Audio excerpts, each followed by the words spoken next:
Now we shall talk about a new machine model, which we will call them Turing machines.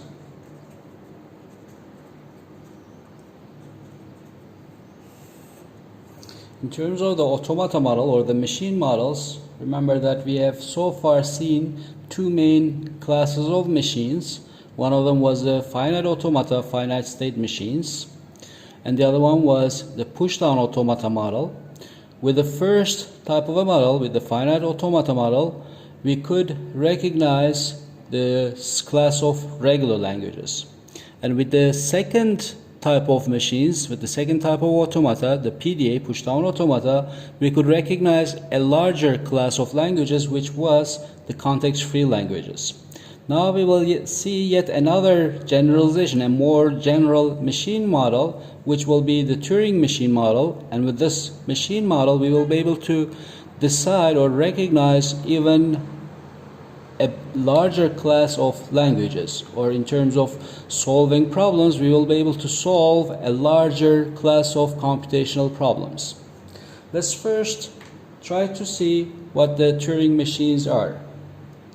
So we'll see that the Turing machine model, it will be similar to the finite automata model, but with the exception that in the Turing machine model, we will now have access to an infinite tape, or in other words, an infinite memory. So similar to the finite automata model, but with access to an infinite amount of tape, or in other words, memory. That can be, now this infinite tape or this infinite memory, that can be randomly read or written from. Can be randomly read or written into the cells inside this tape. So whichever tape cell we want to write, we can go over to that cell and write it or read it. Okay. So although the definition of it sounds simple, we should be able to see that such a model will be modeling a modern day computer, or in other words, an algorithm as we know it. So models, the Turing machine model models a modern day computer,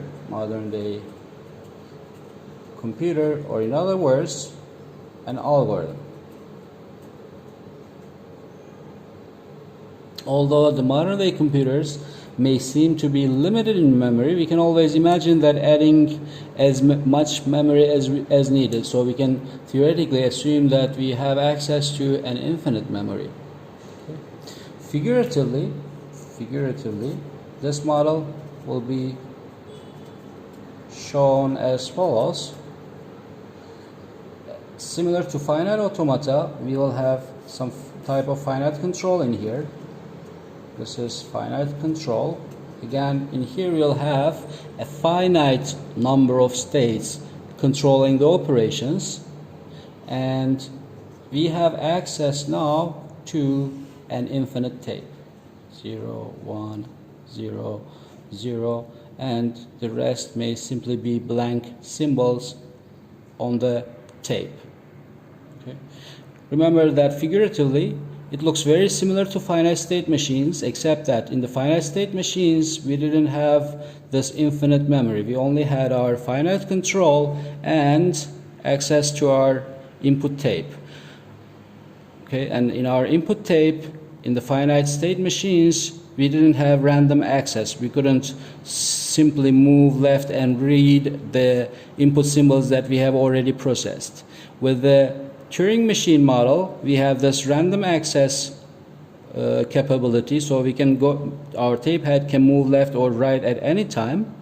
And in addition, we now have access to an infinite amount of, or an infinite number of tape cells available to us. Formally,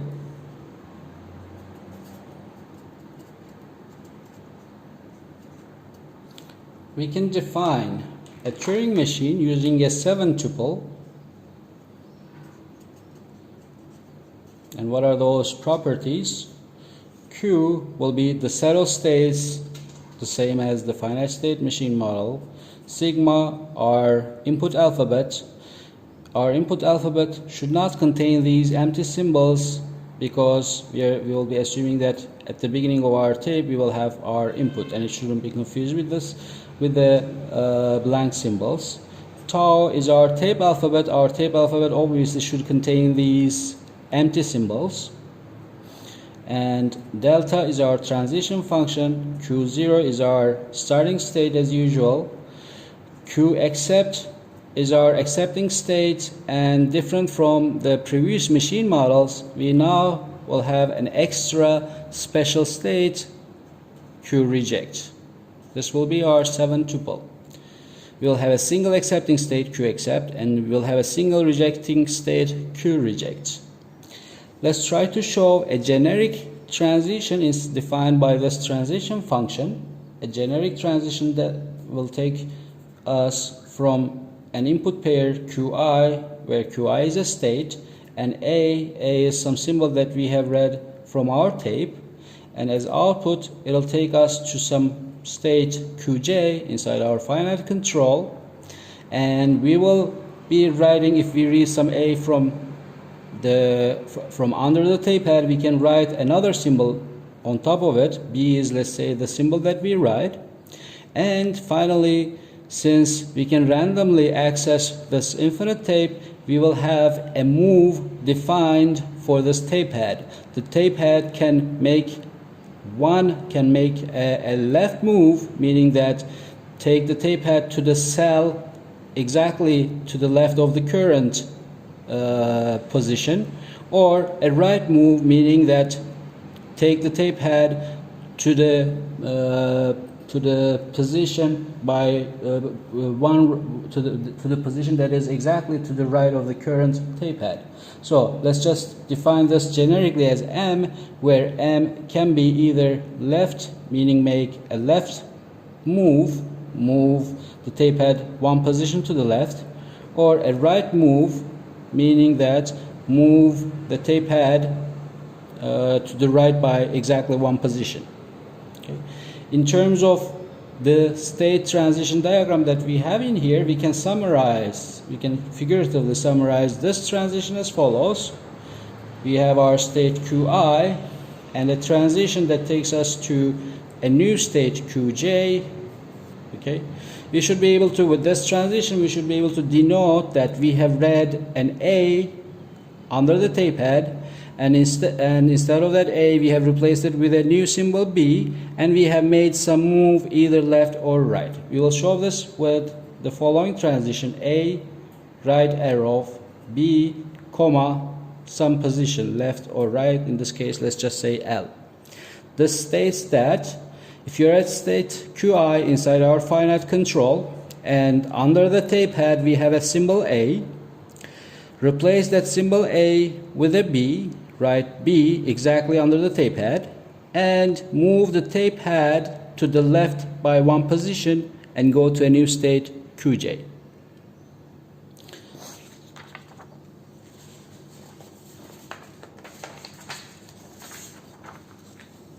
Let's now try to define how the computations happen in a Turing machine informally. So informally, computations of a Turing machine.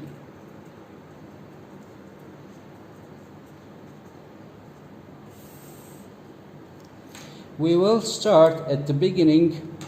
We will start with our input string at the left end of the tape. So start with input at the left end of the tape. So initially we will assume that the left part of the tape contains the input and the rest is just blank symbols on our tape.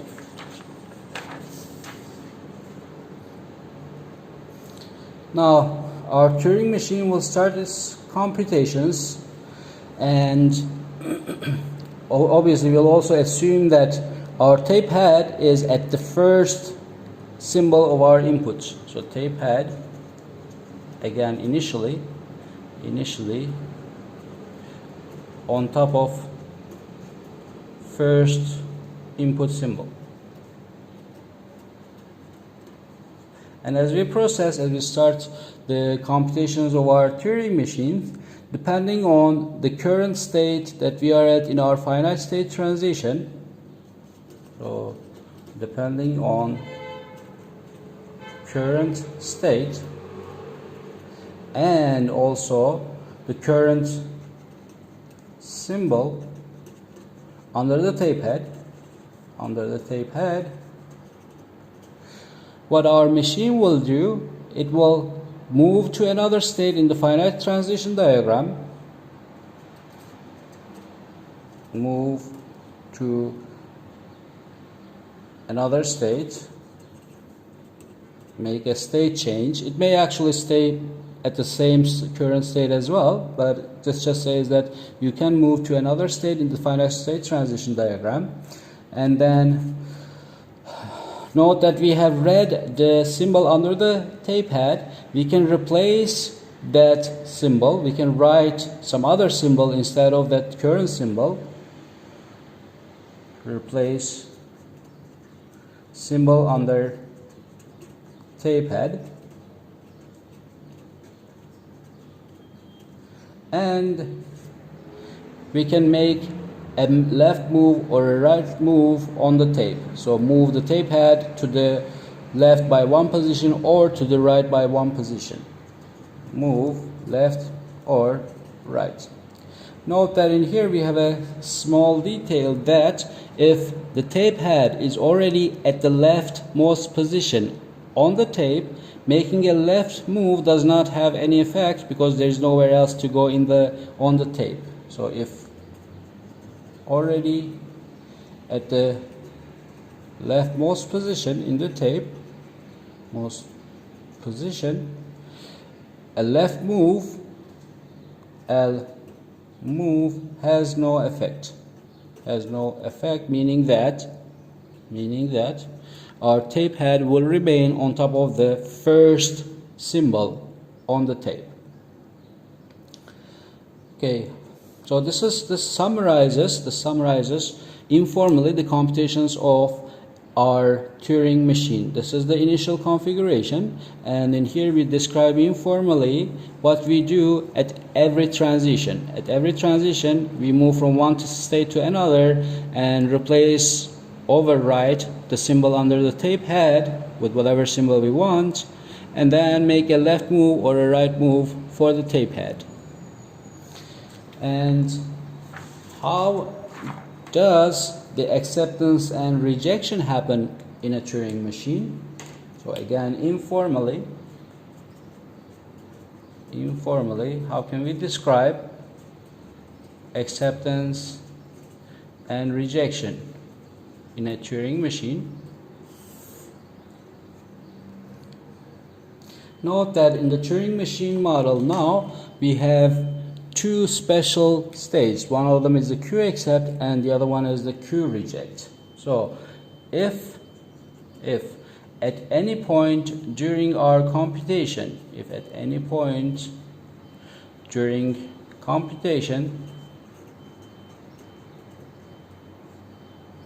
our Turing machine, our finite state transition, our finite control enters into the accepting state,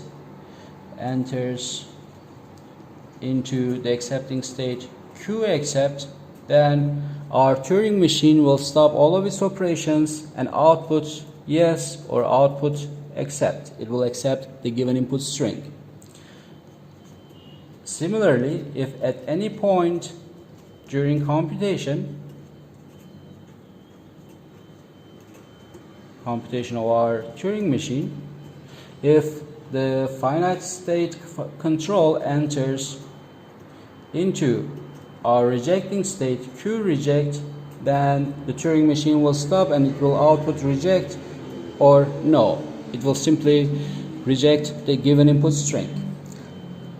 Now, different from the previous models, the PD and the finite automata model, we actually, with regard to Turing machines, we actually have yet another possibility. Other than acceptance and rejection, it could still be the case that the given machine, the given Turing machine, may operate forever. So otherwise, if none of these has occurred, then it could still be the case that our machine operates forever, goes into an infinite loop and doesn't give an answer yes or no to the given input string. Okay. At this point, we can make a distinction between the class of Turing machines, okay, or the languages corresponding to them. We will say that a language L is Turing decidable or simply decidable if there exists some Turing machine M such that for any given string inside the language, the Turing machine accepts the given string, and if the string is not in the language, it rejects the given input string. So a language L is decidable or Turing decidable if there exists a Turing machine M such that for any input string inside the language L, M accepts the given input string W, and for any string not inside the language, M rejects the string W. Basically, a decider is a Turing machine that has only these two types of answers. Okay? If it is supposed to accept, meaning that if the string is inside the language, it accepts, and if it's supposed to reject, meaning that if the string is not in the language, it rejects. If these are the two only possibilities, then we will call that Turing machine a decider and the corresponding language to be decidable. On the other hand, since this third case is also possible, we make the distinction as follows. We will call a language L to be recognizable if there exists Turing machine M such that for any string inside the language, M always accepts the given input string. However, for any string not in the language, M has two possibilities. It may reject the given input string since the string is not in the language. However, it may not always have the correct rejection answer. It may operate forever in this second scenario where the string is not in the language. So M either rejects W or M goes to an infinite loop, loops forever. You should notice that deciding a language is stronger, okay, in the sense that if we are to decide, if a Turing machine is to decide a language L, it has to be quite specific. Whenever the input string is in the language, it has to accept, and whenever the string is not in the language, it has to reject.